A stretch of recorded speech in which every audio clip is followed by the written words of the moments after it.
ঈদের পরের দিন আমরা বাড়ি আসতেছিলাম। রাজশাহীর কোনো গাড়ি নেই, বগুড়ার গাড়িতে উঠছি।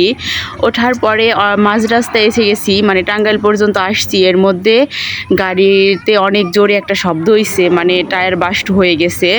পরে আমরা সবাই একটা ফাঁকা জায়গায় নেমে পড়ছি। গাড়ির লোকজন সবাই টায়ারটা চেঞ্জ করতেছে, চাকা চেঞ্জ করতেছে। আমরা সবাই ফাঁকা জায়গায় নেমে গেছি। এত পরিমাণে গরম, অসহ্য ধরে গেছে সবাই।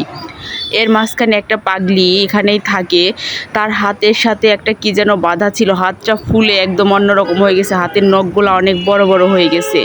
সে ওই সুতাটা বেঁধে খুলে যাচ্ছে, কারো কাছ থেকে বলতেছে এটা কেটে দাও। মানে অনেক দিন হলো সেটা হাতে বাঁধা ছিল, মনে হয় রক্তের মানে মাংসের মধ্যে মানে ঢুকে পড়ছে। পরে একটা লোককে বলছে, ওই লোকটা পিছন থেকে দেখলেন গেল, উনি একটা দোকান থেকে কেসি নিল, নিয়ে তার হাতের ওই সুতাটা কেটে দিল। কাটার পরে তার হাতটা ইজি হয়ে গেছে, হাতই নড়াইতে পারতেছে না।